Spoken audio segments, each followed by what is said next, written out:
तो बच्चों, आज के क्लास में हम लोग पढ़ेंगे रिलेशन एंड फंक्शन।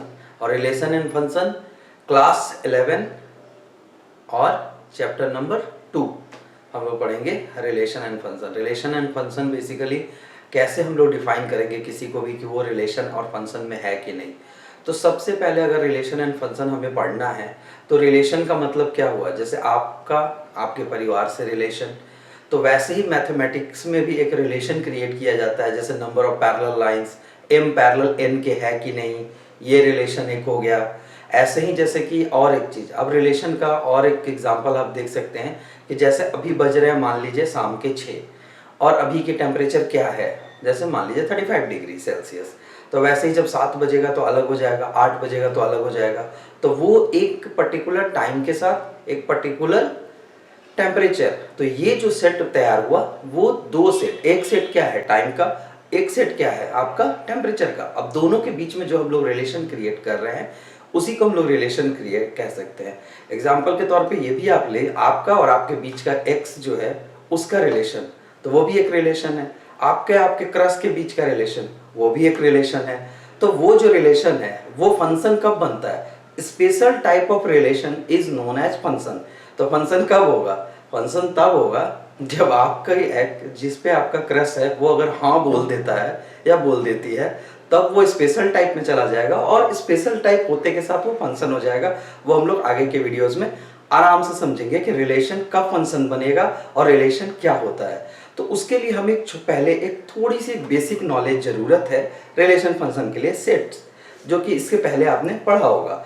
अब इसके बाद एक टर्म आपको यूज होगा हमेशा, जब भी रिलेशन और फंक्शन हम लोग डिफाइन करेंगे उसको बोलेंगे कार्टेशियन प्रोडक्ट। कार्टेशियन प्रोडक्ट जो डिफाइन हुआ है वो एक साइंटिस्ट थे, उनका नाम था डेकार्ट।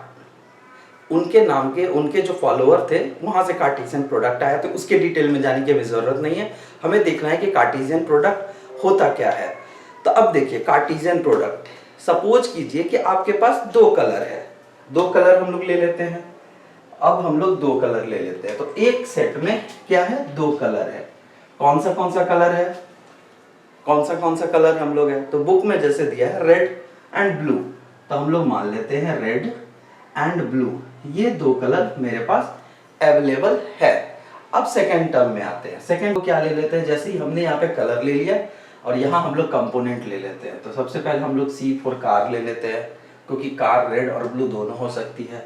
हम लोग फिर उसमें बाइक भी ले सकते हैं, या कि यहाँ पे ऑलरेडी बी लिए हुए हैं तो बी लेंगे तो कंफ्यूजन क्रिएट करेगा कलर के साथ। तो हम लोग यहाँ पे और क्या ले सकते हैं, हाँ बोलिए, चलिए यहाँ पे हम लोग ले सकते हैं, जैसे ये कार हो गया, यहाँ पे हम लोग बॉल ले सकते हैं, लेकिन वो भी फिर बी से मैच कर जाएगा तो फिर हम लोग शॉर्ट फॉर्म में कंफ्यूजन क्रिएट करेगा। तो यहाँ हम लोग क्या लेंगे, एग्जाम्पल ले लीजिए, टेबल ले लीजिए। आपका टेबल हो सकता है रेड कलर का भी हो सकता है, ब्लू कलर का भी हो सकता है। फिर आप यहाँ पर पेन ले लीजिए, इसके भी दो कलर हो सकते हैं। तो ये ले लेते हैं दो, ए और बी, ठीक ले लिए। हाँ अब देखो ए और बी के बीच का रिलेशन क्या है, तो ए और बी का जब हम लोग कार्टेशियन प्रोडक्ट करेंगे ए क्रॉस बी, ये हमको कार्टेशियन प्रोडक्ट देगा, Cartesian product A cross B. अब देखो ए और बी के बीच का रिलेशन क्या क्या बनाएंगे, तो रिलेशन बनाने के लिए सबसे पहले हम लोग ए लिखेंगे, और ए में क्या क्या अवेलेबल है, मेरे पास आर है, ए में मेरे पास क्या है, बी है। अब हम लोग देखेंगे बी, अब बी में देखो क्या क्या अवेलेबल है। बी में हमारे पास अवेलेबल है सी, बी में हमारे पास अवेलेबल है T, T for table, and इसमें पेन। ओके, अब देखेंगे कैसे लिखते हैं रिलेशन, आर और सी, तो आर और सी हो गया, आर और टी तो आर और टी हो गया, आर और पी तो आर और पी हो गया। यहाँ देखो बी, बी और सी हो गया, यहाँ देखो बी और टी हो गया। अब यहाँ देखो बी और पी हो गया, बी और पी हो गया, ठीक है। पेन का रिलेशन बन गया, ठीक। कितना नंबर ऑफ रिलेशन आया, 1 2 3 4 5 6, ठीक है, 6 नंबर ऑफ रिलेशन है यहाँ पर। तो ये प्रोडक्ट की वैल्यू ये हो गया, ये हमारा रिलेशन तैयार हुआ इसका, ठीक है, जिसको हम लोग लिख सकते हैं एकदम ऐसे ही। अब इसी को एक लाइन से अगर आप सजा दोगे तो ये हो जाएगा, ठीक। तो कितना हमारे पास डिस्टिंक्ट ऑब्जेक्ट है, टोटल 1 2 3 4 5 6 डिस्टिंक्ट ऑब्जेक्ट अवेलेबल हो गए। अब डेफिनेशन के तौर पे अगर देखो तो अगर आपके पास दो नॉन empty set अगर given है, 2 non empty set are given, and then we will arrange this A cross B in all order pair।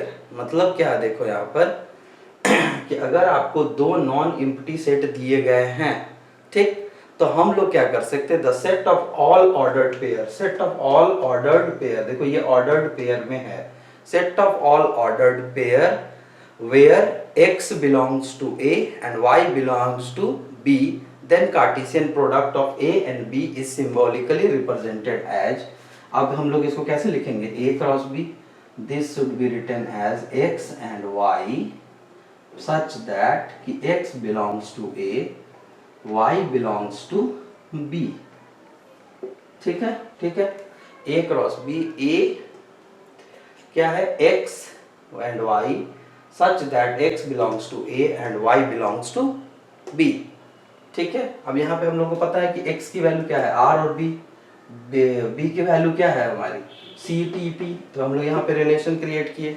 अब इसमें एक और एग्जांपल हम लोग सॉल्व करते हैं, या इसी एग्जांपल को थोड़ा और बढ़ाते हैं कि अब देखो इसको चेंज करते हैं। अब हमको बताओ कि b क्रॉस a क्या होगा, तो इसको भी हम लोग ऐसे लिखेंगे आराम से एकदम, यहाँ ले लो b, यहाँ ले लो a, अब b के बाद लिखेंगे c t p, a के में हम लोग क्या लिखेंगे, a में हम लोग लिखेंगे r और b, अब ये लिखो c r, ठीक है, c b, ठीक है, यहाँ पे t r t b p r p b, ठीक। अब ये देखो यहाँ पे भी टोटल नंबर ऑफ एलिमेंट जो अगर हम लोग का है तो कितना भाई, 1 2 3 4 5 6, पिछली बार भी हम लोग जो लाए थे उसमें क्या आया था 6।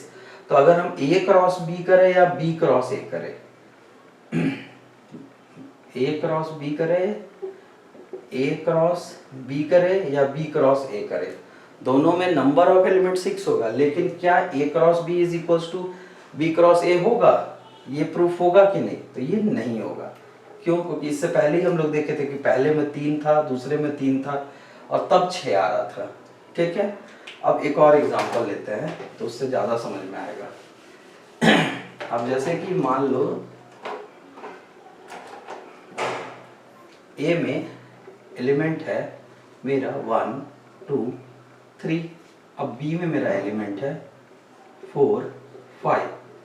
अब हमसे कह रहा है कि प्रूफ करो कि Cartesian product A cross B is equals to B cross A है, ये हमको बताना है, ठीक है। अब करते हैं, तो 1 2 3 हो गया, यहाँ पे 4 यहाँ 5, ठीक है, ये हो गया A, ये हो गया B। अब इसका देखो 1 4, ये कितना हो जाएगा तुम्हारा 1 5, ये कितना हो जाएगा 2 4, ये कितना हो जाएगा 2 5, ये कितना हो जाएगा 3 4, ये क्या हो जाएगा तुम्हारा 3 5, ये हो गया A क्रॉस B। अब हम लोग निकालो B क्रॉस A, ये निकालेंगे तो क्या हो जाएगा, यहाँ पे B का एलिमेंट लिख दो 4 5, A का एलिमेंट लिख दो 1 2 3, हो गया 4 1 4 2 4 3, हो गया 5 1 5 2 5 3, हो गया। अब देखो ये थे नंबर ऑफ एलिमेंट 6, इसमें भी नंबर ऑफ एलिमेंट कितना है 6। तो अगर नंबर ऑफ एलिमेंट पूछेगा A क्रॉस B का और B क्रॉस A का, तो नंबर ऑफ एलिमेंट जो होगा वो 6 होगा, ठीक है। लेकिन क्या ये दोनों बराबर है, तो यहाँ पे क्या ये और ये बराबर है, अगर आपसे पूछा जाए क्या ये दोनों बराबर है, तो नहीं।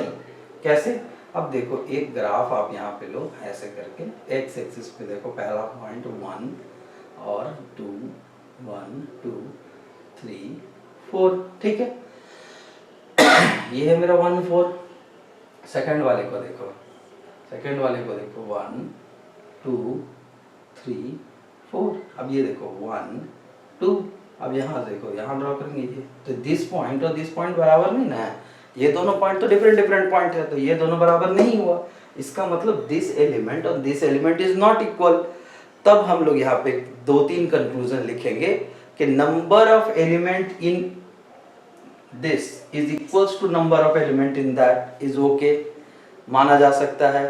दूसरा बात हम लोग ये लिख सकते हैं इसके केस में कि two ordered pair are equal, two ordered pair are equal if and only if corresponding first element are equal and corresponding second element are also equal।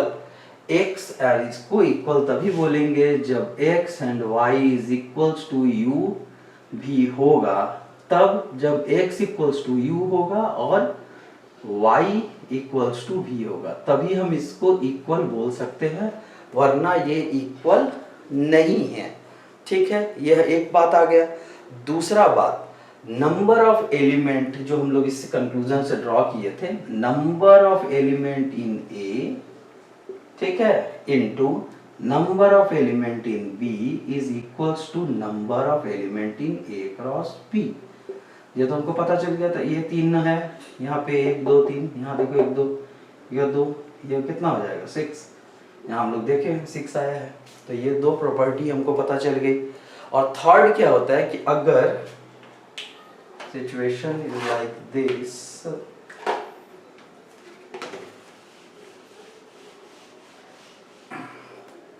अब जैसे देखो, लिखो लिखो थर्ड पॉइंट कि अब if A cross A is equals to, क्या दिया हुआ है कि सेट ए बी सी, ठीक है, A B C such that A B C belongs to A.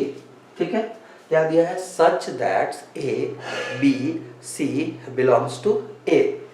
तो अब यहाँ पे क्या, इसमें क्या होता है, ए बी सी को हम लोग क्या बोलते हैं, ट्रिपलेट्स। क्या बोलते हैं, ट्रिपलेट्स। इसको बोलते हैं N ordered triplets, ordered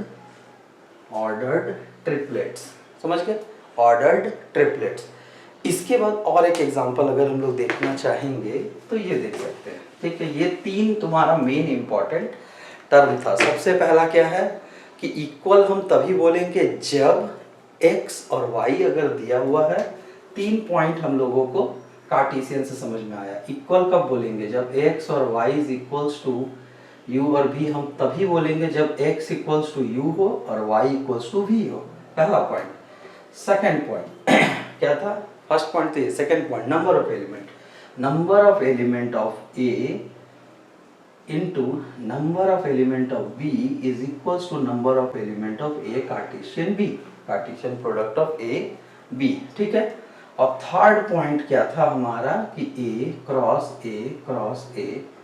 A equals to क्या है, ये 3 ऑर्डर ट्रिपलेट्स होंगे। कब होंगे, जब A B C belongs to A is called A B C is a ordered triplet, means A B C belongs to A।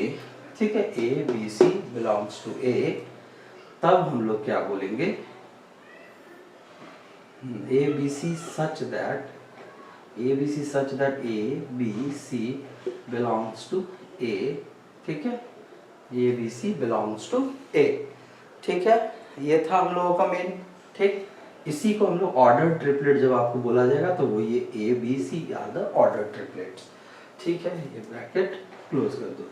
ये total 3 point हमको अभी पता चला है। अब इसी में हम लोग अगर क्वेश्चन सॉल्व करना चाहते हैं तो क्वेश्चन सॉल्व करेंगे 1-2, तो हमको और ज़्यादा क्लियरिटी मिलेगा कि इक्वल कैसे है। तो एग्जाम्पल नंबर 1 एनसीईआरटी का एग्जाम्पल नंबर 1 देखेंगे। एग्जाम्पल नंबर 1 एनसीईआरटी का, ठीक है, एनसीईआरटी एग्जाम्पल नंबर 1 क्या दिया हुआ, if x + 1 and y - 2 is equals to, क्या दिया है, 3 और 1। आपको क्या करना है, find the value of x and y। तो हम लोग इक्वल के बारे में क्या पता है कि this should be equal to this, तभी इक्वल होगा। तो x + 1 = 3, देन x = 2 हुआ। अब देखो y - 2, तो y - 2 = 1, तो y = क्या हुआ, 3, तभी ये हम लोग इक्वल कर सकते हैं। तो ये क्वेश्चन सॉल्व।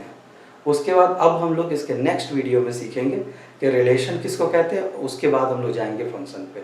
तो आज के लिए बस इतना ही, चलो।